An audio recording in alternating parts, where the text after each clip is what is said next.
Bueno, muy buenas noches, bienvenidos a Negocios de Mentes, un espacio para conversar con líderes empresariales de la región.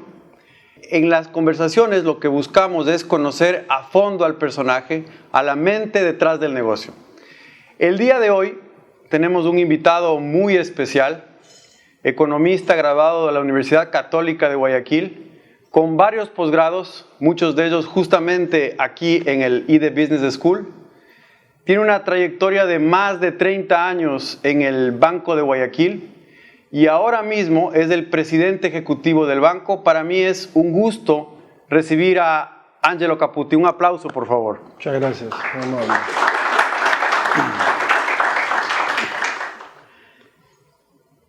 Angelo, ¿cómo estás? Muy bien, muy cómodo. Aula mater, así que muy bien. Conoces muy bien el IDE. Conozco muy bien el IDE, fui el primer graduado de la primera promoción del máster.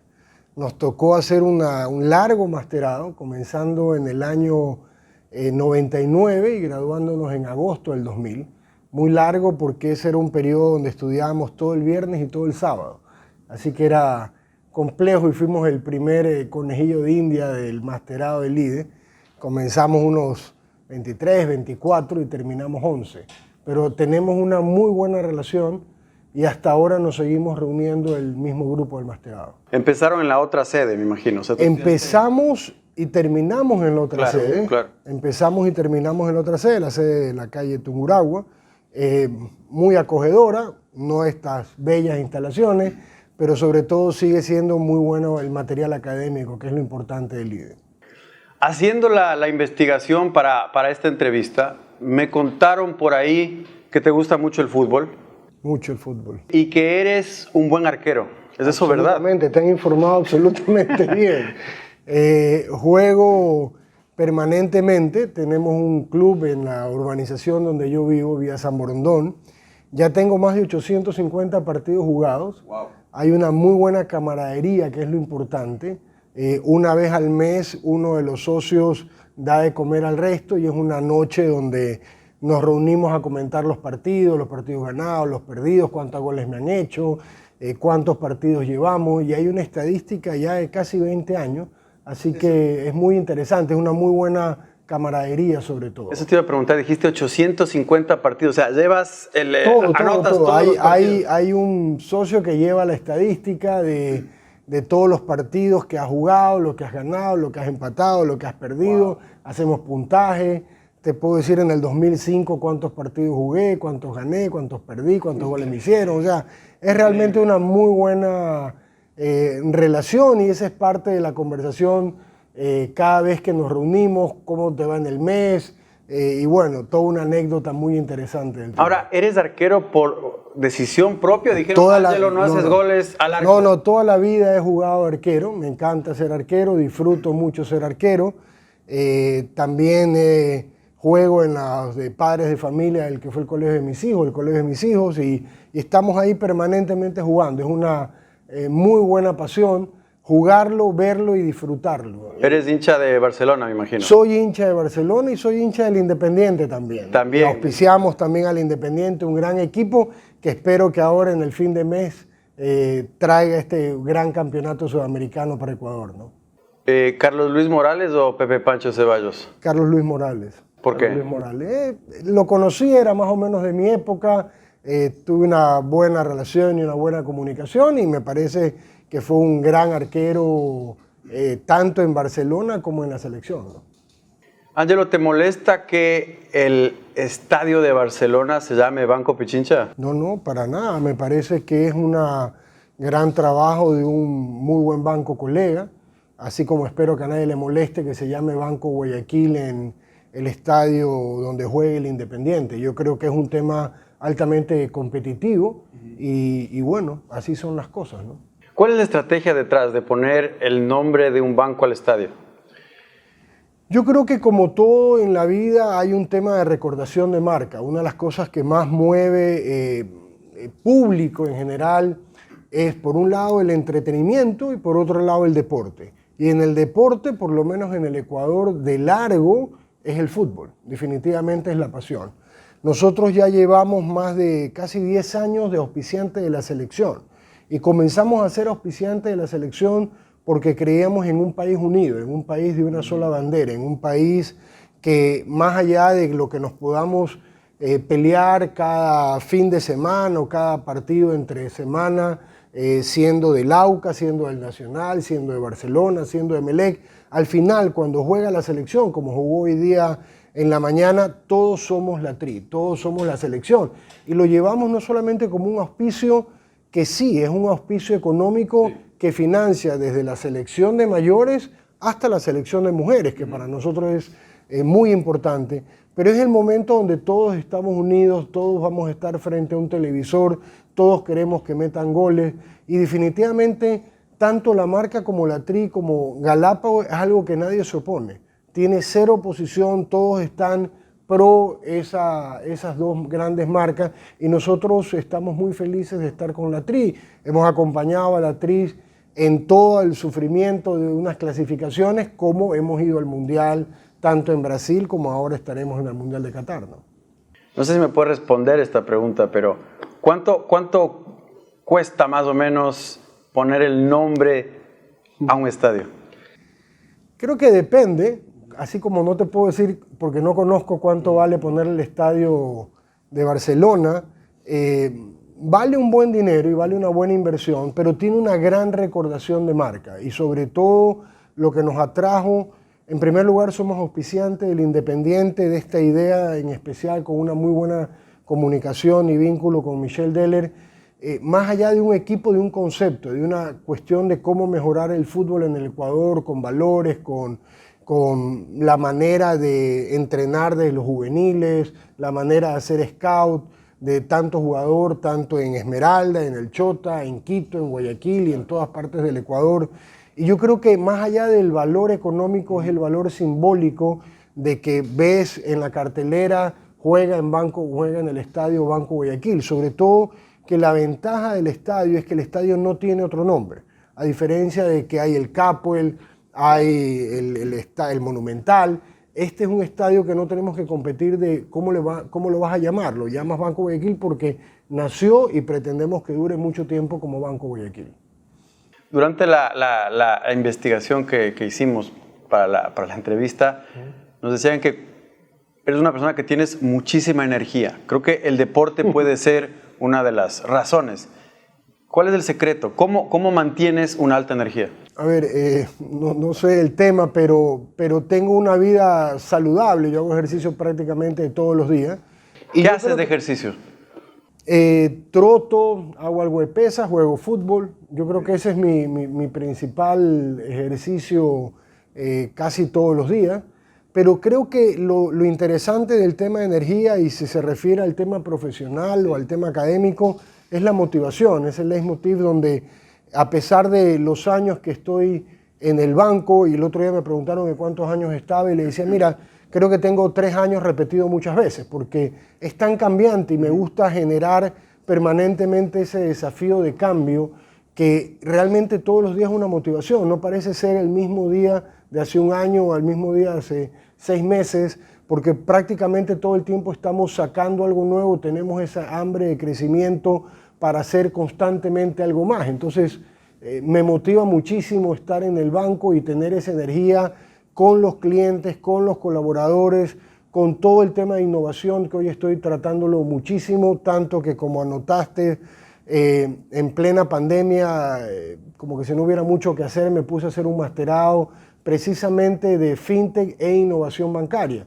porque creo que el futuro de los presidentes de bancos, de los CEO de bancos, está ya no solamente en saber finanzas, a lo cual era mi primera profesión, sino también de ver todo el tema de innovación y todo el tema de cambio, porque hoy lo único constante y claro es el cambio. Así que en ese sentido creo que tengo una automotivación para tener la energía necesaria, ¿no? Muy interesante. Y ahora que hablas de innovación, de tecnología, yo vengo justamente de ese rubro.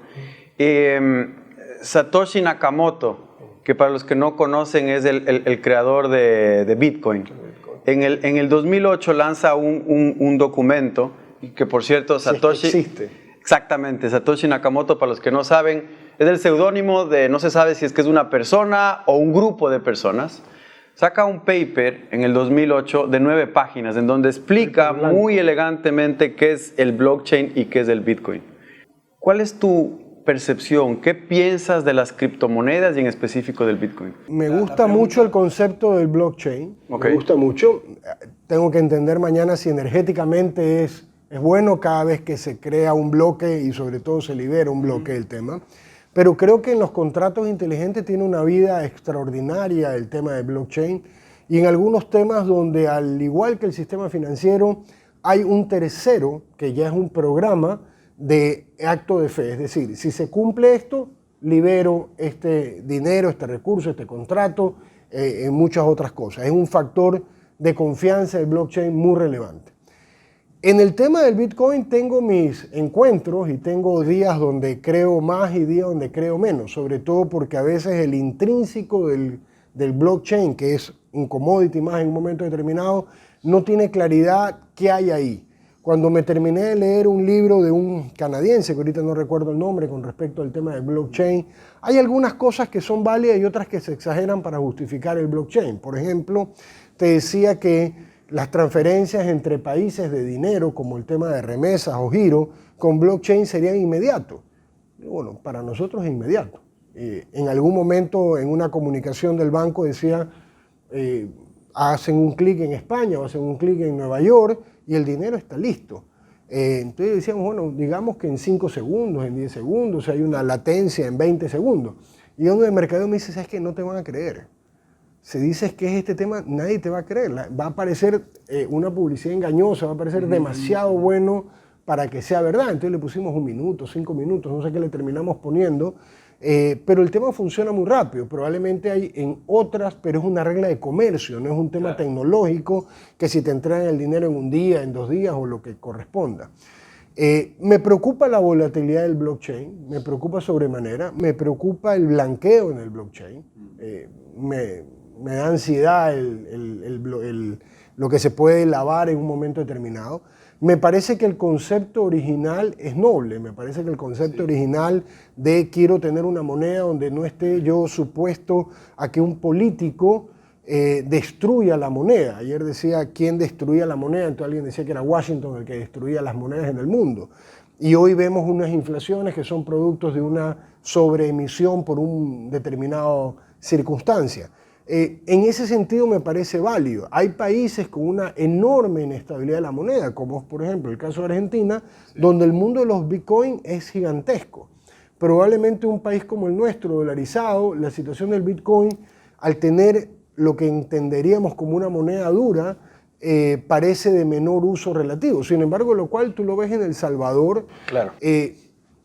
No soy partidario de lo que se hace en El Salvador en el sentido de que tienes una moneda con una volatilidad muy marcada de una manera totalmente popular. Entonces mañana yo no entiendo por qué si cogí el equivalente a $100 ahora vale 50. Me parece que eso puede dañar el concepto del Bitcoin, pero me parece que funciona en la medida en que se populariza cada vez más, ¿no? Ahora, este paper del cual hacíamos referencia, el paper se titula algo como Peer-to-Peer Electronic Cash System. Cuando hablamos, una carta blanca que se llama. Exactamente. Cuando hablamos de peer-to-peer, quiere decir que no va a haber intermediarios, es decir, el Banco Central o la banca privada, ¿cuál es el rol que va a tener la banca en general o las instituciones financieras si es que el modelo se consolida como un peer-to-peer? ¿Cómo ves el futuro de eso? A ver, el peer-to-peer súper puro o hiper puro no existe, porque no hay como tal 2 computadores en el tema en que solo mueven este dinero.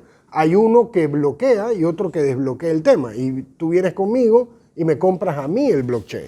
De hecho, hubo un joven canadiense que murió y se llevó consigo algo así como $535 millones porque no hay la clave para desbloquear el blockchain y la gente tiene el documento pero no lo puede desbloquear. Al final hoy tú ves instituciones financieras metiéndose en el tema del blockchain, hablan de bancos en el blockchain, hablan de Facebook que se metió y luego salió.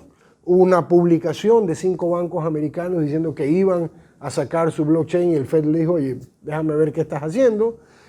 O sea, han habido muchos intentos, en alguna medida seguramente vamos hacia esa realidad, Pero esa realidad es que hoy, o en el tiempo que ha tenido mucho más volatilidad que las monedas emitidas por un banco central, estable.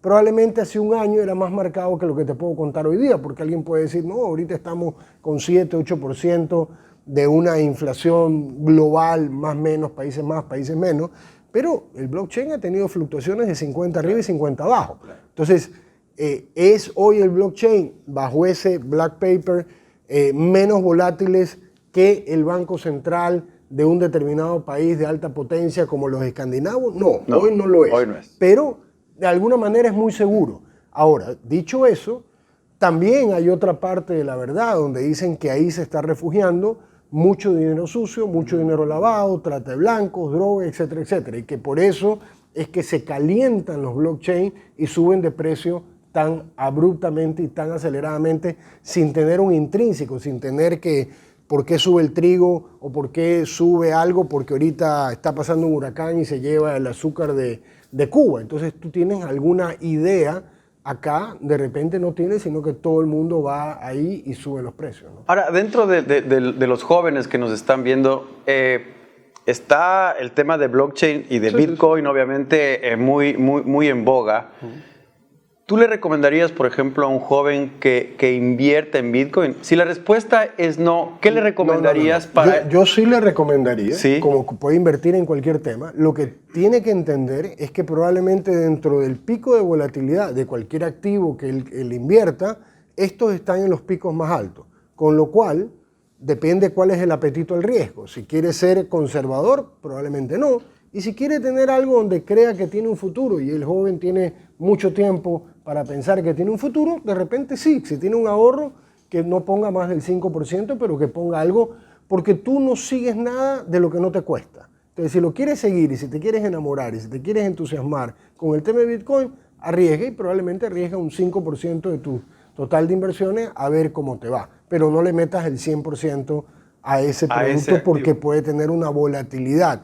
Que así como hay muchos ejercicios que te dicen que ganan, hay mucha documentación que te dice que pierde. Y en el banco he tenido muchas visitas de gente que te dice, no, esto ha sido una maravilla y solo ha ganado. Y yo tengo un pool de Bitcoin que solo ha ganado. Le digo, mira, ¿dónde está eso? No me lo vendas a mí, andate a Nueva York o a Londres y a Japón y hazte trillonario en el tema, ¿no? Pero no existe el que nunca ha perdido y no existe el que solo se ha ganado. Entonces le dirías, sí invierte, pero también busca otros activos. Pero busca otros activos. Y depende también del riesgo. Del apetito al riesgo. Si quiere estar en el pico de la volatilidad, puede estar en el blockchain, puede estar puede estar en el Bitcoin, o puede hacer commodities, o puede hacer futuros, o opciones. Ahí está en el pico. Si quiere ser más conservador, que compre un bono. Hoy los bonos del Tesoro americano han mejorado mucho. O que compre una acción, o que compre un bono ecuatoriano, que también tiene su volatilidad interesante en el tema. ¿Tú tienes Bitcoins? No tengo Bitcoin. Cero. ¿Y ninguna moneda, criptomoneda? No tengo criptomonedas. No tengo criptomonedas. Ahora, David Vélez, me imagino que sabes quién es, fundador de Nubank, se muda de Bogotá hacia Brasil y funda este banco, este neobanco Nubank, que hasta el día de ayer que salió una noticia, tiene 70 millones de usuarios. Nacieron en el 2013, van casi 9 años y tienen 70 millones de usuarios. ¿Qué piensas de Nubank? Extraordinario, es un hit extraordinario, es uno de los mayores bancos en valoración en el mundo. Han hecho de la experiencia de usuario una religión, me parece sumamente válido. Tienen que monetizarlo y al final terminas ganando dinero. Durante el último año las fintech y algunos temas digitales han sufrido y algunas instituciones, incluyendo Nubank, luego de que salen a mercado, tienen a veces unas caídas. El último año ha habido caídas de algunas fintech en el tema porque el mercado en general se ha secado, no solamente para la fintech, sino en general por las subidas de tasas de interés y por la inflación que ha existido. Cuando salen a mercado se convierten en algo un poco diferente, se convierten en una institución donde el de Wall Street o el de cualquier parte del mundo le dice, oiga, está bien el crecimiento y me gusta el crecimiento, pero también tiene que dar usted utilidad. también tiene que haber utilidad. Y eso ya se comienza a comportar de una manera distinta. Y hay muchos casos como Nubank, como Rappi y como algunos donde viene el accionista y le dice, oiga, está bien el crecimiento, me gusta, me emociona, me entusiasma, pero gane plata. Estamos en otros tiempos, ¿no? Antes era crecimiento a cualquier costo, ahora tienes que demostrar que tienes un camino. Ahora tienes algunos temas. Tienes, por un lado, una experiencia de usuario extraordinaria, pero también tienes un tema donde tengo que tener usabilidad y tengo que tener rentabilidad. Muchos de estos negocios se han hecho con unos márgenes y atendiendo un mercado subbancarizado o no bancarizado. Ese mercado va entrando, pero ese mercado también genera unos ratios de mora o de ratios de no pago muy altos en un momento determinado. Y un momento determinado que se enfría una determinada sociedad, es difícil lograr una cartera vencida moderada y sube mucho la cartera vencida. El modelo de Nubank también es importante, ¿por qué? Porque es altamente exportable. Entonces también hay unos pininos en Colombia, hay unos pininos en México y están ahí desarrollando. En Brasil han tenido más éxito que en Colombia, curiosamente. Entonces, hay algo ahí que es muy interesante, pero el tema de Nubank, como N26 en Alemania, son proyectos sumamente interesantes y son de análisis. Por cierto, creo que en el tiempo parte de eso se va empatando porque también la banca tradicional, la fidigital que yo llamo, es decir, hay una parte física y hay una parte digital, también comienza a acelerar en el tema de experiencia de usuario, usabilidad y todos estos términos que usamos en el tema digital y van cerrando brecha entre la parte física y la parte digital. Seguramente hay algunos que nos escuchan y nos dicen, no, yo ya no voy al banco. Está bien, no vas al banco, pero hay como un paracaídas de que algún día si tengo que ir, encuentro dónde ir. En el tema digital es 100% digital. Muchos han salido básicamente sobre la vertical de pago o la vertical de medios de pago y de ahí tienen que ver cómo van expandiendo su portafolio de productos para ser un banco global frente a un cliente y no un banco que solo te uso para pagar entre personas o de repente un comercio, pero en el resto de mi vida hago operación con otro banco, ¿no? Ahora, ¿le ves a Nubank como una amenaza o un riesgo si es que deciden abrir, por ejemplo, operaciones aquí en el país? Mira, competimos contra todo y hoy no solamente vemos una competencia dentro del mundo bancario, vemos una competencia con cooperativas, con mutualistas, con verticales de pago, con verticales donde solo dan crédito, con verticales donde solo entregan tarjetas de crédito, mañana vendrán gente que solo haga hipoteca, o sea, estamos compitiendo todos, contra mañana PayPal, contra mañana Google, que también ya tiene licencia bancaria, mañana Nubank, mañana el Banco Peruano, el Banco Colombiano que también coloca dinero en el Ecuador. Aquí estamos en un mundo donde la competencia es 360. ¿Están listos entonces? No, a ver, no te puedo decir si estamos listos o no, pero que la competencia cada vez existe y existe mucho más de lo que pensamos. Y te pongo un simple ejemplo. En el Ecuador, si alguien requiere un crédito, tiene solo en la parte bancaria 24 opciones. 24 opciones. Ahí hay una competencia. Hay gente que cree que no competimos, pero la competencia en ese mercado es feroz. Y tienes competencia, personas, empresas, pyme y microcrédito. Salte en los 24. Te regresas un poco al mundo de cooperativas y tendrás 400 cooperativas. Claro. Ponte que de las 300 o 400 cooperativas, 100 sean de las primeras, de las segmentos 1 y 2, que son los que llevamos algún nivel de registro. Es decir, que en el Ecuador, cualquier ciudadano ecuatoriano tendrá, sin temor a equivocarme, 150 opciones de ir a pedir un crédito. Es una competencia. Y fuera de esa competencia, tienes en el mundo corporativo, a más de estas mismas instituciones que te menciono, probablemente ahí sea un poquito menos, porque de repente algunas cooperativas no atienden el tema empresarial, pero no tienes menos de 50 opciones. Fuera de eso tienes todo el mercado de valores y tienes probablemente bancos de Panamá colocando aquí, bancos de Colombia colocando aquí, bancos peruanos colocando aquí. Así que la competencia está ahí. Si me preguntas, ¿estamos listos? No lo sé. Te lo cuento el día que llegue y el día que cómo vamos a competir en el tema, pero creo que a diferencia de la percepción de algunos, hay una competencia muy marcada. Y dentro de esa competencia hay 5 bancos que son extranjeros. Claro, claro. Hablaste de que hay 300 cooperativas. ¿Por qué el auge de las cooperativas de aquí en el país? Me parece que hubo un gobierno que creyó que esa era la manera de trabajar mucho con los bancos, contra los bancos, abrió permisos y llegaron a ser casi 1000 o cercano a 1000. Hoy hay 500, han cerrado una buena cantidad. Hay cooperativas buenas y otras que realmente no conozco la información, porque la información cuando te sales de un rango no es muy publicable, no entiendo que no la publican, pero tienen unas diferencias regulatorias contra el sistema bancario. Creo que en algún momento eso se va a tener que cerrar, pero son empresas y son instituciones financieras competitivas, muy competitivas. Yo tenía aquí, hablemos del interés compuesto. Hay una frase de Naval Ravikant que les recomiendo que lo sigan y que lo lean, es muy interesante. Él dice lo siguiente: juega juegos iterativos.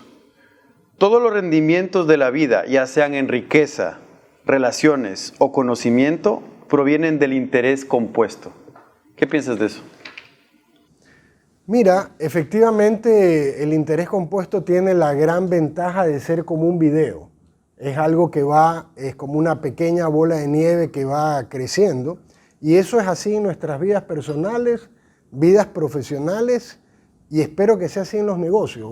Una intención de ir componiendo y que cada vez el rendimiento que sacaste en un periodo anterior lo vuelves a reinvertir en el negocio y sigue creciendo. Ese es para mí el concepto de interés compuesto, que puede parecer un tema financiero, pero que creo que es de utilidad de vida. Creo que tu experiencia, como te mencionaba al inicio de la conversación, que tengo 3 años repetido muchas veces, ese es parte de mi interés compuesto. Claro. Hoy le hago más caso a mis últimos 3 años que hace 20 años atrás. El sistema bancario hace 20 años, si me parara hoy día no lo reconocería. Hace unos años hicimos una inversión muy importante en máquina, en software y todo. Hace poco veía un reporte donde toda esa inversión ya no existe. Ya no existe. Lo que existe ya es obsoleta, o sea, ya... No existe, se vendió, está superado. No hay, si el fierro está, seguramente está chatarrizado o lo vendimos. Entonces, ese es parte del efecto del interés compuesto, que funciona en la parte financiera, en la parte empresarial y en la vida propia. ¿En las relaciones también? También, definitivamente que sí. Cada vez vas construyendo una relación y hoy hay muchísimos clientes que te pones de acuerdo en 5 minutos. ¿Pero por qué? Porque has tenido una prueba de éxito de la relación donde nos hemos visto a los ojos y más allá de lo que ha firmado algún documento, ha dado la palabra. Y hoy hay una expresión muy común. A veces hay relaciones con auditores, con personas, donde hay gente que te quiere tomar una foto y quiere opinar de ti en base a una foto. A mí me gustaría que la gente opine en base a una película, porque la vida es más cercana a una película que a una foto. Depende cómo estuviste en la foto, si estuviste despeinado, si te cogieron de espalda en el tema, claro. Pero la vida tiene una trayectoria y sobre todo creo que los que tenemos algún nivel de trayectoria tenemos una historia que contar. Una historia donde hemos dicho, voy a hacer esto y lo he cumplido. Entonces cuando lo vuelves a decir hoy día es un interés compuesto, porque hoy creo que la gente sabe mucho más que hace 20 años de Angelo Caputi, en el sentido que si digo algo o decimos algo como institución, lo vamos a lograr. Probablemente hace 20 años había la duda de que lo hará o no lo hará. Cuando vas acumulando esos intereses compuestos, la gente te cree un poco más y eso es un tema muy satisfactorio. Muy interesante. ¿Cómo alguien llega a ser el presidente de un banco? No creo que es algo distinto de cómo alguien llega a la secretaría del banco, cómo alguien llega a ser vicepresidente del banco o cómo alguien llega a manejar un camión en una empresa. Llegas en base a un mérito, a una capacidad, a una confianza, haber tenido una visión, haber trabajado bastante, haberte educado bastante. En algunos casos la educación juega, en otras no, pero creo que es la trayectoria que tú tienes, más allá de una posición que puede sonar más o menos interesante, creo que es la posición que todo el mundo quiere alcanzar en un momento determinado en distintos puestos. Y la presidencia de un banco no es distinto a muchas otras posiciones dentro de la escala de una empresa o en el medio o abajo de la escala de una empresa. ¿Pero crees que juega también un poco la suerte? ¿Crees que eres una persona con suerte? Siempre he creído que la suerte la tiene la gente que se prepara y trabaja bastante. algo debe de existir, no puedes decir en el tema. A veces podemos pensar que más que suerte, para algunos podemos creer que también hay un tema divino de por medio en el tema. Creo que es lo que menos debe de ser, pero debe de existir. Tampoco podemos entrar en ser negacionistas de algunos temas.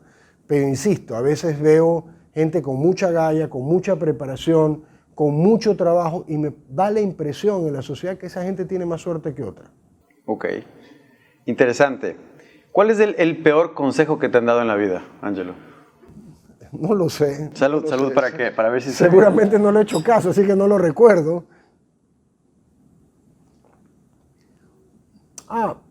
Sí te puedo decir, un momento determinado, en la parte personal y profesional, alguien me dijo, mira, déjalo solo, deja solo a la persona y ahí está, su suerte.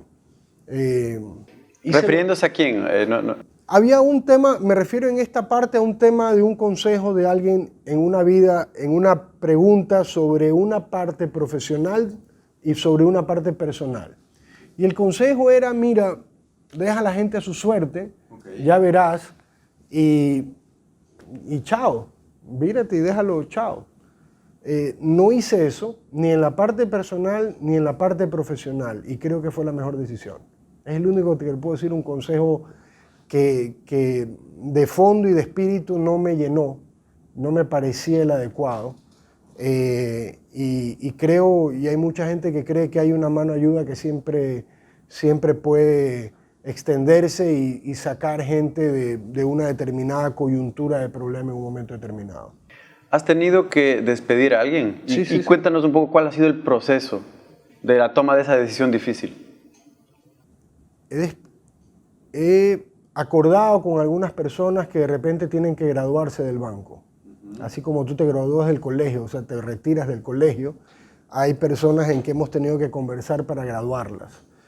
Me ha tocado hacerlo algunas veces.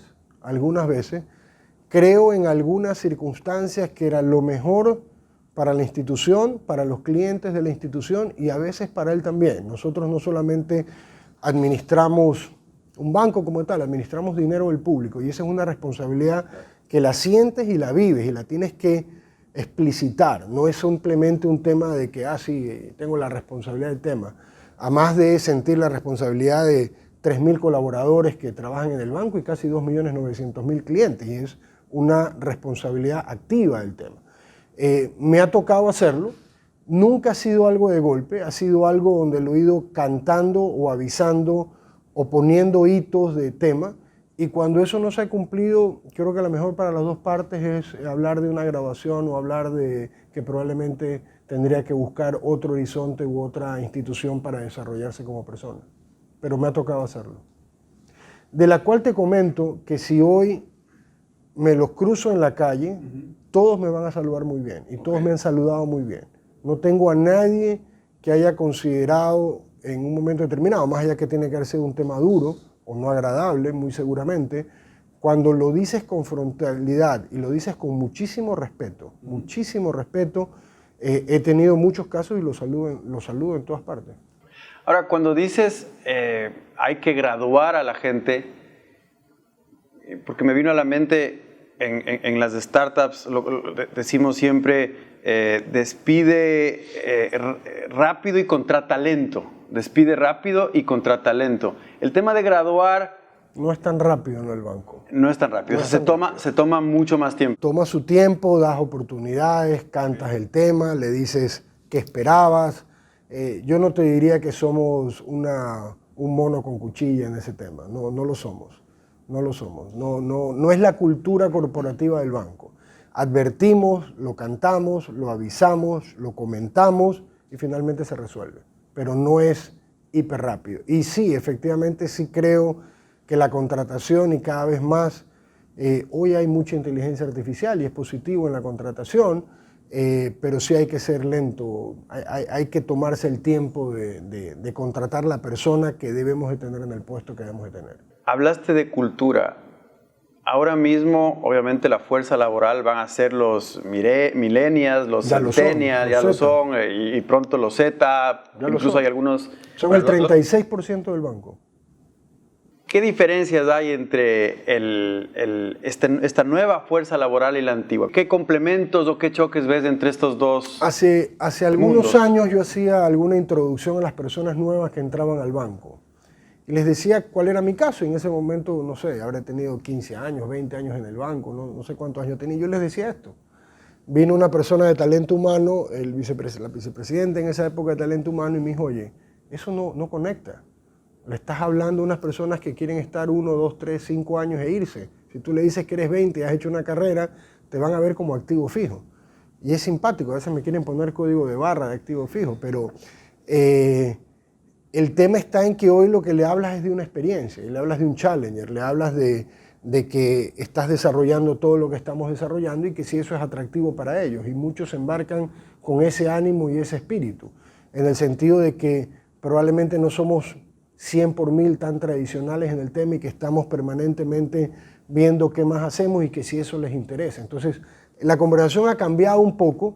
No sé si ha cambiado la estabilidad de la gente. Eso aún tengo mi duda, más allá que te dicen, no, yo quiero estar aquí 2, 3, 4 años y me voy y me pongo mi negocio propio. Esa parte tengo la duda si lo están logrando. Más allá...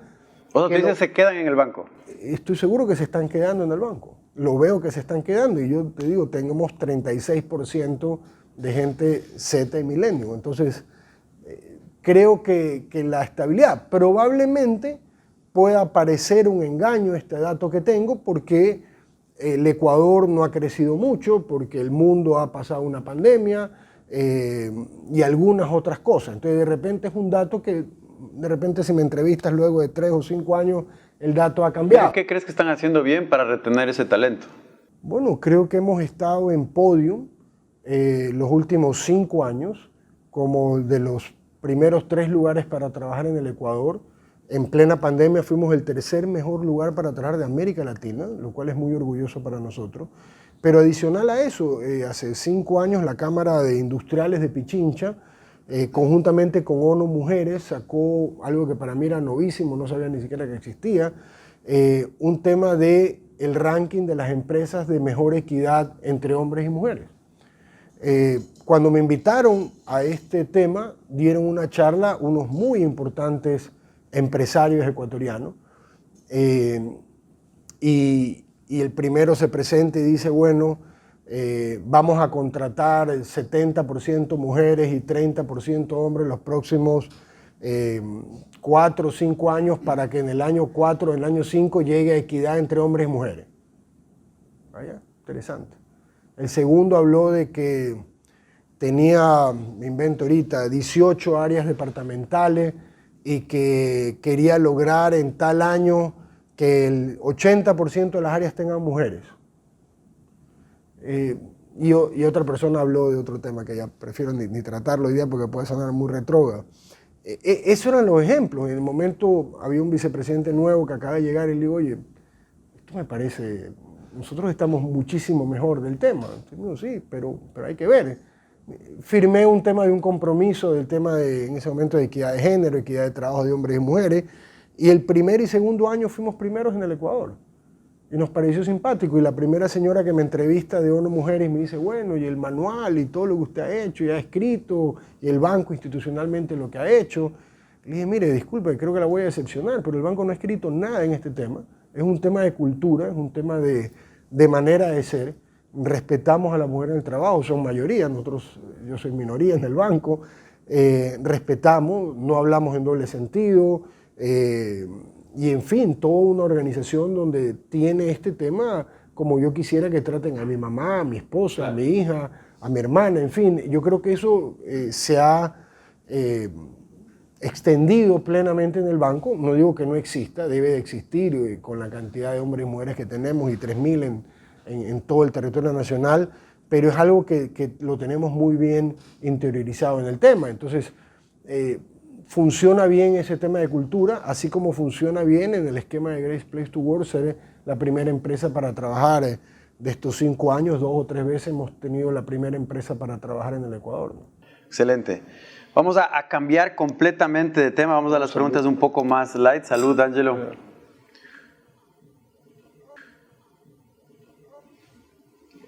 Me contaron por ahí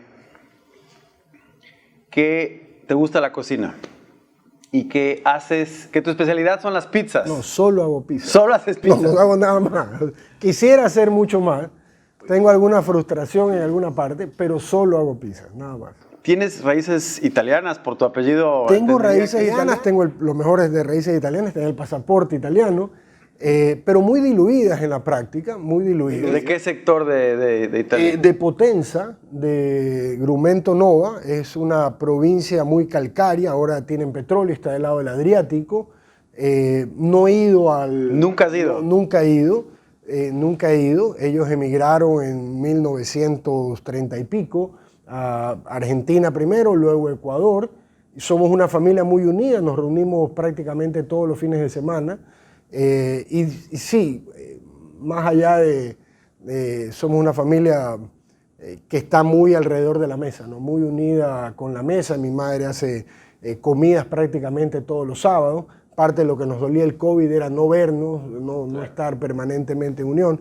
Y debo de tener en alguna parte algún chef frustrado, o en alguna vida debo haber sido, porque no sé cocinar y lo único que puedo preparar, desde hacer la masa, es la pizza. Y me queda muy bien, también es buena. Me dijeron que sí, nos vamos a quedar con ganas. Ahora, ¿qué tiene que tener una pizza para que sea especial? ¿Qué es diferente tu pizza de cualquier otra? La buena tertulia, un buen vino, una buena pizza y una buena tertulia. No hay más ciencia que esa.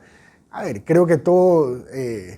probablemente sí, le pones un poco más de ingrediente en el tema porque no es una pizza comercial, pero lo que hago es que me divierto con 2, 3 parejas de amigos, con mis hijos, con mis parientes, con mi familia, y obviamente en un horno a leña el fuego es muy atractivo, y como te digo, con un buen vino y una buena tertulia, ese es el compromiso, ese es a los que invito a la casa a comer una buena pizza, ese es el tema. Y ahora tengo una parrilla, mis hijos no se metieron tanto en la pizza y más bien querían parrilla, y ahora hacemos pizza con parrilla, y normalmente uno de mis hijos va a la casa y prepara también una muy buena parrilla. Entonces ahí combinamos y hay unas buenas reuniones, una buena tertulia del tema. Ahorita que mencionas a tus hijos, ¿qué consejo le darías a tu yo de hace 20 años?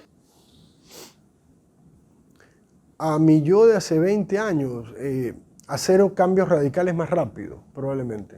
¿Cómo qué, por ejemplo? Todo el tema digital. El tema digital, me encantaría haberlo hecho antes, con mucho más vehemencia del tema.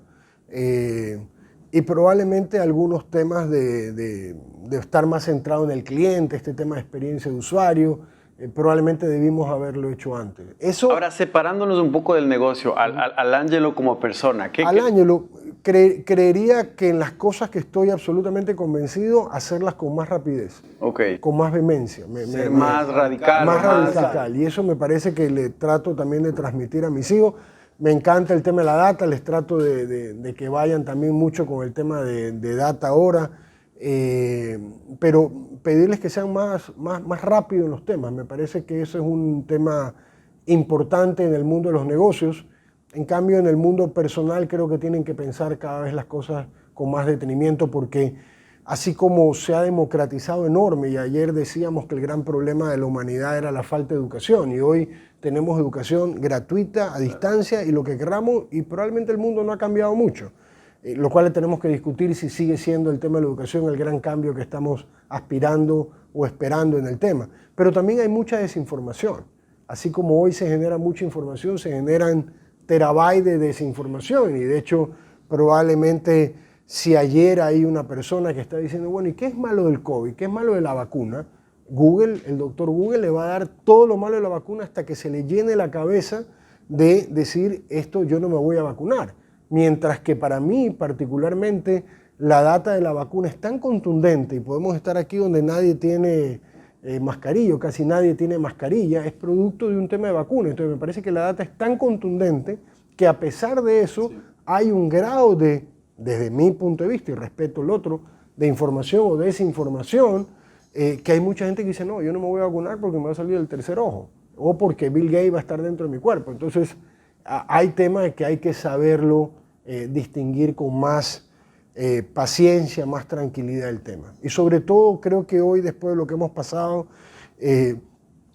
el fuerte ejercicio de ser resiliente, ¿no? El fuerte ejercicio de pasar un tema duro como cualquier material, como cualquier producto, pero regresar, y si se puede regresar mejorado, mucho mejor con resiliencia, ¿no? La educación, ¿cómo ves el futuro de la educación? ¿Qué carreras, si es que tendrías que recomendar a tu hijo una carrera o a los jóvenes que nos están viendo, cuáles tú ves que son las carreras del futuro? Aunque Yuval Noah Harari dice que en 10 años todo va a cambiar y se van a inventar nuevos puestos de trabajo, pero ¿por dónde va? Para mí el mundo de la data, inteligencia artificial, experiencia de usuario, data science, el tema matemática, son temas que tienen, desde mi punto de vista, mucho futuro. Y por otro lado, el extremo, mucho lo que es alimentación. El crecimiento. Alimentación. Todo el tema de cómo con menos alimentas más es un desafío mundial constante y permanente. Y no voy a entrar en el tema porque cuando uno lee algunos libros y ves que desde 1800 te decían que era imposible seguir alimentando a la humanidad, te das cuenta que a través de mucho avance de la ciencia y mucho avance tecnológico, cada vez puedes sacar con menos recursos más productos para alimentar, tanto en la parte vegetal como en la parte de proteína. Entonces, yo creo que ahí hay dos temas que recomendaría mucho en el Ecuador, porque creo que tiene el Ecuador alto potencial de ambos sectores, de tanto todo el tema de data science como el tema. Y el otro tema que creo que ha crecido muchísimo y creo que después de la pandemia seguirá creciendo, ya no es un tema healthy o un tema de salud como desde el punto de vista de pastilla que te cura. Ahora también va a haber mucho el tema de cómo me mantengo. La industria del wellness, ¿no? Creo vivamente que estaremos muy cercanos a que muchos vayan a llegar a 100 años de vida, ya no poquitos o muy poquitos, o que una ciudad llegue, como hoy se conoce, a Vilcabamba en Ecuador, sino que muchos con este tema del health y con todo el tema de medicina preventiva y ese tipo de cosas estarán por llegar a 100 años. Entonces yo creo que ahí también hay un potencial enorme del tema. ¿Cuál es la mejor inversión que has hecho en tu vida? Mi esposa. ¿Por qué?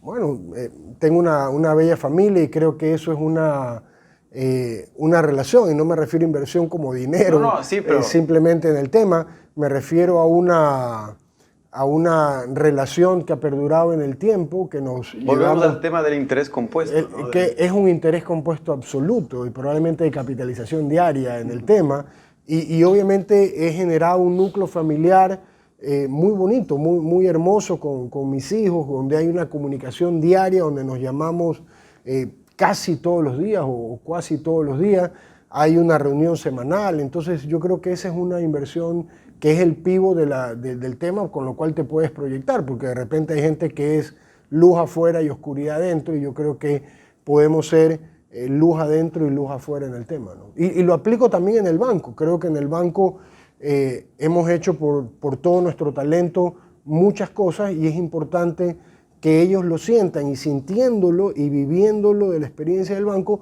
lo puedes entregar de mucho mejor manera en empatía a nuestros clientes, ¿no? Vamos a algo más específico. ¿Cuál ha sido tu mejor inversión, esta sí monetaria, de menos de $100? De menos de $100. Complejo esa pregunta. Salud, salud. Siempre el break de vino viene bien, ¿no? No sabría decirte de menos de $100, pero seguramente hubieron algunas. A ver, yo te diría un fondo de pensiones, un fondo para mis hijos que se construyeron mucho con $100 mensuales en un momento determinado, más aportes de tiempo en tiempo. Y creo que ese esquema de poder ahorrar, que más que el término poder no debería usarse, debería ser el querer. Hay gente que dice, no, yo no puedo. No. Todos pueden, aunque sea $1, y es un tema de querer más que de poder. Yo te diría que ese tipo de inversiones son inversiones que probablemente no cubrieron toda la educación de mis hijos, pero me fue llevando al concepto de que había que hacerlo, y al concepto de una tranquilidad espiritual de decir, ok, si no pueden tal universidad, por lo menos llegarán a esta universidad. Y yo creo que esas son inversiones recurrentes que hay que irlas haciendo poco a poco. Excelente. En el Ecuador yo creo que uno de los principales problemas es que no tenemos referentes, ¿no? Y son muy mediáticos los políticos, Y mi pregunta sería, ¿a quién admiras en general y a quién admiras en el Ecuador? En el Ecuador, yo te diría algunas personas, y probablemente porque trabajé muchos años con él, admiro al presidente de la República, Iba a Guillermo decir, Lazo. no se puede políticos, pero ya... Probablemente para ti lo es, para mí no. Entonces, ¿Lo conociste en otro...? Lo conozco en otro plano. En otro plano, Lo claro. conozco, también lo conozco ahora de político. Igual que tú cuando abro los periódicos también Claro. lo ubico de político. Pero obviamente la tenacidad, la constancia, extraordinario. O sea, en tenacidad nunca podía haber un no y nunca podía haber uno en tema positivo, ¿no? Nunca había algo de no se puede. O sea, el presidente es una persona extraordinariamente tenaz. Pero conozco muchísimos empresarios que me les saco el sombrero. ¿Puedes nombrar un par? Un Carlos Cueva. Okay. Un Carlos Cueva de IFARE, donde comienza con un emprendimiento muy pequeño, y hoy es el principal distribuidor de farmacias que nos hace bien a todos, por cierto, en el Ecuador. Por ejemplo, un Santiago Salem, un exportador de camarón que ha puesto el nombre del Ecuador en el mundo, me parece supremamente meritorio. Me parece muy meritorio lo que hace Andy Ray y la familia Ray con todo el tema de los supermercados y toda la distribución y toda la calidad que venden el tema. Me parece meritorio el rector de la San Francisca, Gangotena, donde ha avanzado muchísimo en el tema universidad, o la UDLA, o lo que han hecho con la UDLA en Quito, o lo que hace Cecilia Paredes con la Politécnica del Ecuador, que ahora es la mejor ranqueada dentro del tema estatal y ha mejorado muchísimo. Has dado muchos nombres. Ahora, justamente, ¿cómo hacer para que la gente los conozca y los vea como referentes? Creo que los jóvenes... Invítalos acá, invítalos. Estoy seguro que muchos de ellos vendrían. Segundo Wong y Vicente Wong en el tema bananero. Y hay mucha gente que me saco el sombrero en el tema inmobiliario. Shuarco en Quito en el tema inmobiliario, la familia Vaquerizo Amador en Guayaquil en el tema inmobiliario, la gente Peña en Graiman, sí, en Cuenca. O sea, realmente creo que estoy quedando mal porque tengo muchísimos más nombres que comentar en el tema camaronero, en el tema bananero. Las Flores de Quito es un ejemplo también muy destacado. La gente de Pronaca generando proteínas, en la familia Vaca en el Ecuador. ¿Y de fuera alguien así, un referente de fuera que admires? De fuera que admire en el tema empresarial, me parece el grupo Aval colombiano del tema financiero, los Sarmiento, me parece un tema muy interesante. Me parece la gente de New Bank un tema muy interesante. Está últimamente 2 veces en Israel y todo este tema israelita me parece extraordinario en el tema de innovación y toda la creación que hicieron me parece extraordinario. Estuve ahora con el de Butterfly, este emprendimiento, este unicornio chileno. Increíble, ¿no? Me parece una persona muy tenaz, muy enfocada en el tema que ha hecho. Y bueno, hay mucha gente que yo he pasado y ellos han pasado por mi vida, que creo que ahorita se me olvidan algunos nombres en específico, pero que han sido parte de mi formación. Un personaje histórico con el que te tomarías un vino, por ejemplo. Con muchos. Con Hemingway me tomaría un vino, con Gabo me tomaría un vino para conversar una larga tertulia. Con Gabo dijiste. Con Gabo, con Gabriel García Márquez. ¿Cuál es tu libro favorito? ¿O qué libro recomendarías a la gente que nos está viendo? Ahora me estoy leyendo de un español, apellido Rojas, Enrique Rojas, unos libros con respecto a la psiquiatría y con el tema del comportamiento humano. He comenzado justo ayer, comencé a leer el libro de La hija, que también es un libro extraordinario de las cosas buenas que tienen que suceder o cómo hacer que las cosas buenas sucedan. Estoy leyendo también ese tipo de libros ahora fuera del ámbito netamente del mundo financiero. Así que yo creo que ahí hay un balance del tema. De no ficción. ¿Escuchas podcast? Escucho podcast, me parece un modelo... ¿Cuál escuchas, por ejemplo? Me entrevistó de hierba verde, ¿cómo se llamaba? No recuerdo el nombre, soy bastante malo para los nombres. pero he estado en unas 3 entrevistas de podcast que me parecen supremamente interesantes y me parece un formato que me hubiera encantado. Si tuviera un poquito más tiempo, me encantaría tenerlo con estos empresarios que te he nombrado y muchos más que ahorita se me olvidan. Por ejemplo, Juan Luis Ortega es un vicepresidente mundial de una empresa de seguros Chubb y es ecuatoriano. Me encantaría hacerle una entrevista de su desarrollo internacional, que me parece un tema supremamente meritorio.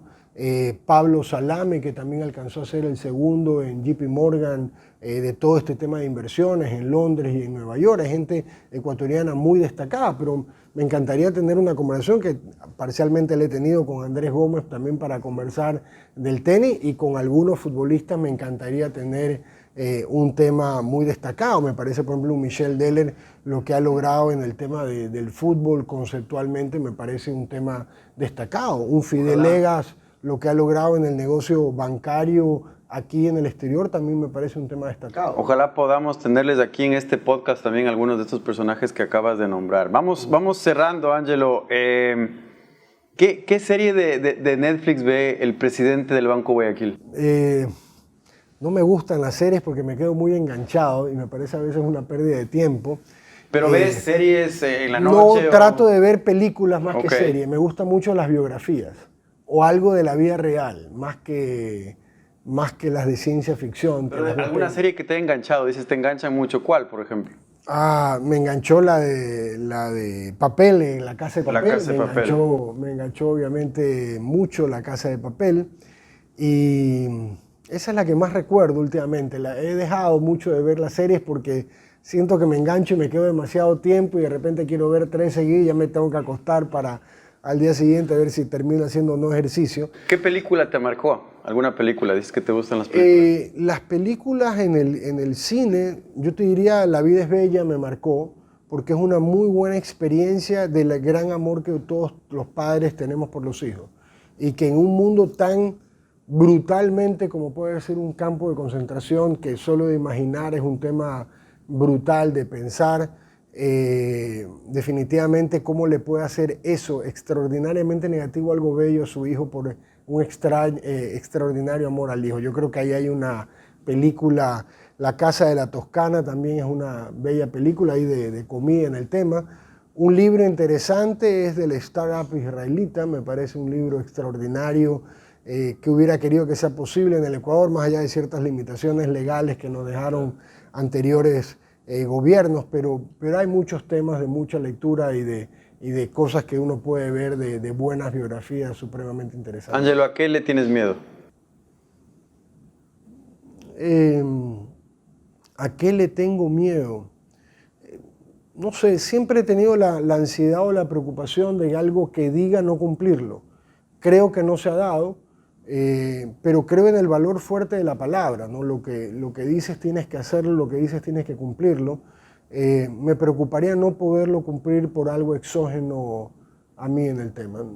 Eso fundamentalmente. Obviamente siempre la pérdida de un familiar te puede llevar a ciertos temores y probablemente puedan existir, pero básicamente a eso. Pero Tengo miedo de no jugar fútbol, por ejemplo. Tengo miedo o preocupación del día en que no pueda jugar fútbol. Siempre me hablaban, oye, ya a tu nivel tienes que comenzar a jugar golf. Y tengo una traba mental terrible, injustamente hecha, de que el golfista es un viejo. Entonces, todo el mundo me dice, no tienes idea. Y todo el mundo ahora veo más jóvenes que se enganchan en golf y me parece extraordinario.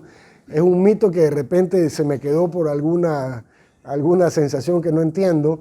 Pero probablemente tengo una ansiedad o una preocupación de ese tema. Gracias, Ángelo, por tu tiempo. Te agradezco muchísimo. Muy buena charla y buena tertulia. Y salud. Salud, salud, salud. Le vamos a dar un aplauso, por favor, a Ángelo Caputillo. El objetivo de esta conversación, de este diálogo, era conocerle a Ángelo como persona, mucho más allá del banco, y espero hayamos cumplido ese objetivo. Lo siguiente es, vamos a pasar a las preguntas del público, unas 3 o 4 preguntas del público, así que si es que alguien se anima, levanta la mano y encantados de escucharles. Buenas noches con todos, buenas noches, economista. Quisiera preguntarle cómo se divide el tiempo para su trabajo y para su familia. El famoso work-life balance que llaman los gringos. Mi trabajo siempre ha sido un poco intenso en el tema y en algún momento llegué a tratar de que mi hijo mayor, o los dos mayores, tenían que acostarse como a las 11 de la noche para poderlos ver.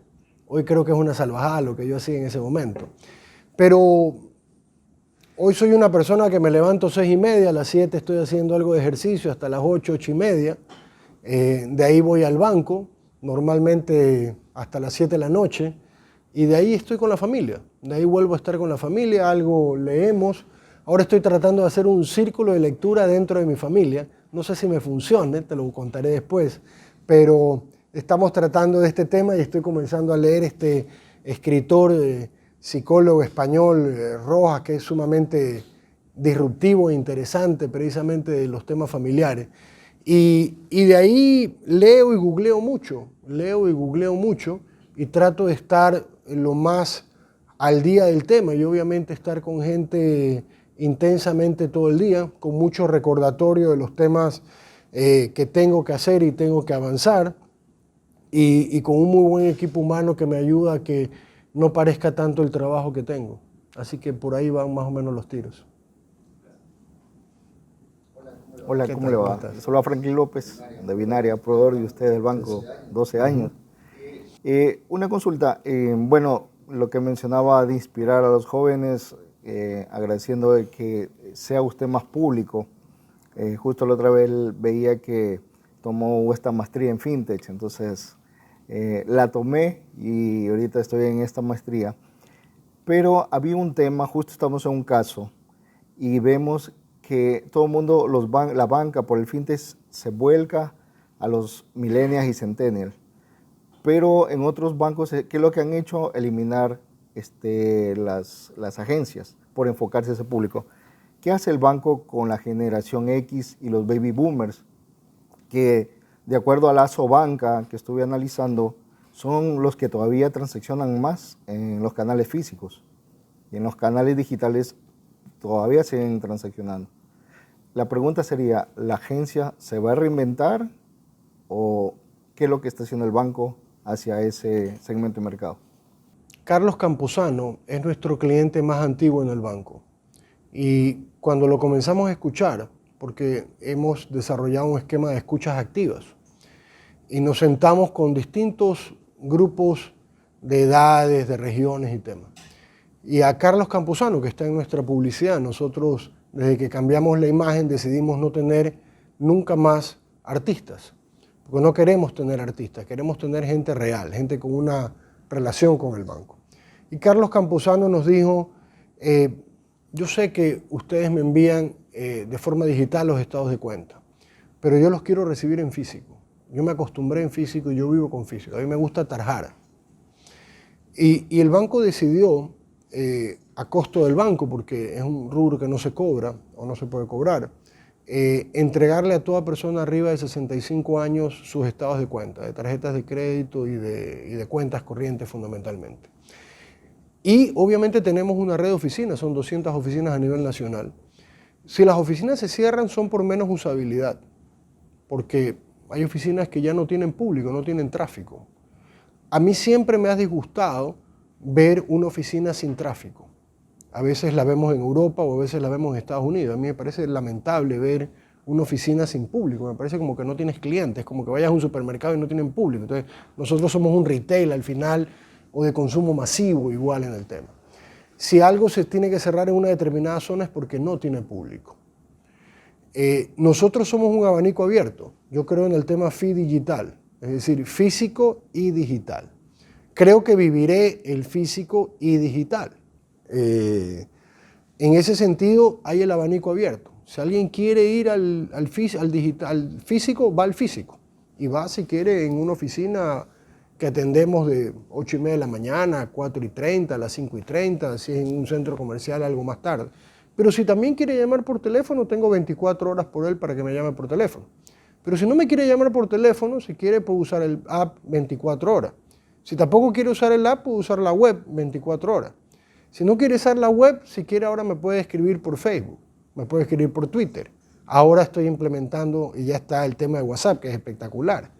Pero si tampoco quiere nada de eso, puede ir al cajero automático. Y si finalmente no quiere nada de eso, si quiere va a los bancos del barrio. Es decir, nosotros tenemos abierto el canal. El canal es el delivery de un producto, no es la esencia. La esencia es el cliente. Y al final podemos conversar algo. Algunos de los que estamos acá, algún día vimos y nos emocionaba una música que se topaba en un long play, en un disco de vinil, y que tenías que ponerlo en esta semirrocola que había en las casas. Me acuerdo en la casa de mis padres, unos muebles gigantescos, bonitos, pero grandotes en el tema. Abrías una tapa, salía este aparato, ponías el disco, si quieres ponías 2 discos y comenzabas a escuchar. A ti lo que te emocionaba es la música. El delivery era el long play, que en un momento determinado se fue disminuyendo y luego vino el cassette, que nos emocionábamos con el cassette y poníamos el rec en la radio, y si el desgraciado de la radio nos ponía una publicidad, teníamos que borrarlo y volver a meter para que no esté la publicidad de la radio, pero nos gustaba esa música. Luego vino luego vino estos estéreos ya movibles y lo llevábamos ahí en el tema, luego vino el Walkman, luego vino el Discman y ya eras feliz con esto que tenía como 30 o 40 canciones cargando, y finalmente luego vino el pendrive y finalmente estamos en el Spotify. Todo eso que he narrado es el delivery. La esencia es que te gusta la música. Porque si no, no la escuchas. Si no, no lo hubieras escuchado en vinil y hoy no lo hubieras escuchado en el Spotify. Entonces, la esencia es la música. Nuestra esencia es el cliente. La oficina o el IVR de contestador automático o el tema de la chica o el chico de call center que te atiende o el ATM o el banco del barrio o el app o la página web. Todo eso es el delivery. Y todo eso es la manera en que te puedes interactuar, o la oficina, o la ventanilla, o el balcón de servicio. Al final nosotros tenemos abierto todo y tú escoges qué hacer. Esa es nuestra idea. Excelente. Tenemos una más. Buenas noches. Gracias por la oportunidad. Buenas noches. Estaba escuchando esa cronología del sistema financiero. Señor Caputi, la esencia del negocio bancario, hablamos de captaciones y colocaciones, esa esencia, ese margen que el sistema financiero de alguna forma sigue luchando, y que hubieron 2 potencias a nivel de administración de riesgo. En algún lado veíamos patrimonio técnico, por así decirlo, pero defendiendo el margen, y por ahí nació Basilea II, administración de riesgo. ¿Usted cree que esa esencia de captaciones y colocaciones, ver a esas oportunidades de evoluciones informáticas, ha hecho cambiar en algo esa esencia? Yo creo que hoy hay 2 esencias. Uno, somos intermediario de recursos, que es lo que usted menciona. Captamos dinero y colocamos crédito. Pero en ese mismo trabajo convertimos plazo. Es decir, captamos un dinero de libreta de ahorro o de cuenta corriente y tomamos ese dinero que es a la vista y convertimos a un plazo de repente un crédito para vehículo o un crédito para un tractor. Y adicionalmente manejamos esta intermediación de recursos. Y ahí está. Eso para mí es una parte de la verdad. La otra parte de la verdad es que somos medio de pago, como lo hemos sido toda la vida, desde que se inventó en Italia el tema. Y como medio de pago hoy los deliveries son también mucho en el tema digital. Para darle a usted una noción hoy que hablamos de las oficinas, si la hablamos por número de transacción, es a duras penas el 8% de las transacciones del banco. Nada más. Cuando vemos ahí una oficina y la vemos llena, ojalá que crea llegar a 3 días a la semana, que las vemos un poquito con más gente, el resto pasa horarios muy suaves, muy suaves. Y la gente ha ido migrando al digital, ha ido migrando todo eso. Y hoy este tipo de operaciones de crédito tiene muchísima inteligencia artificial. Antes uno iba físicamente al banco, le echaba un cuento a un oficial de crédito, por llamarlo de alguna manera, le decía que era una persona que puede pagar todo, ojalá que siempre fuera así, pero nunca fue así. Y uno tomaba un pocotón de notas en unas 3 hojas donde apuntaba un pocotón de cuestiones. Y luego había todo un mundo de llamadas telefónicas. Entonces un banco llamaba al otro banco y el otro banco decía, no, yo solo me llamas 200 personas nomás. Oiga, esta persona existe, no existe, ¿qué saldo medio? Entonces comenzaba 4 saldos medios y 5 cifras altas. Y después de 1 o 2 semanas, alguien iba y le decía, tienes aprobado el crédito. Y yo recuerdo algún familiar que ponía una vela y decía, oye, es que estoy pidiendo un crédito y todos los días estaba así a ver si pasaba el tiempo más rápido para que la apruebe. Hoy a través de muchísima inteligencia artificial estamos en la capacidad de apenas alguien pone una cédula de identidad, por llamarlo de alguna manera, contestarle sí o no. De hecho, nosotros, el 63% de los créditos de persona son 100% digitales, sin que la persona nunca fue al banco, nunca firmó un debo y pagaré como podríamos haber pensado ayer que existía. Y muchos de esos créditos se colocan de 6 de la tarde a 8 de la mañana, en que normalmente estamos cerrados, un 15% de hecho, y otro 15% los fines de semana. O sea, a las 3 de la tarde un sábado, quiero sacar un crédito, saco un crédito cuenta y estoy pagando. Al final, el mundo de Basilea o de patrimonio técnico y Basilea 3 que hoy hay, que es más complejo que el Basilea 2, es parte de una esencia bancaria que no cambia, ni aquí, ni en Cuba, ni en ninguna parte. Al final los bancos quiebran por malos activos. Y eso es un tema que los que, insisto, como lo que decía en la entrevista, tenemos la responsabilidad de cara a depositante, uno tiene que prestar a alguien que le pague. Y por eso los bancos no somos princesita de Navidad. No es que a todo el mundo que nos pide le tenemos que dar. Y de hecho hay un ejercicio mundial que se ha repetido en muchos lugares. Y si yo les pregunto a ustedes que piensen ahorita el dinero de sus hijos, el dinero de su jubilación, el dinero con que ustedes van a comer mañana, y les digo, colóquenle crédito a 3 personas, que no sea un familiar y que sea una persona que le tome el crédito, porque alguien puede decir, bueno, le voy a prestar plata a un millonario, a Bill Gates, y Bill Gates me va a pagar, pero Bill Gates no te va a tomar el crédito. Entonces, el ejercicio vuelve a ser, piensen ahorita 3 personas, y me dice quién llega a la tercera.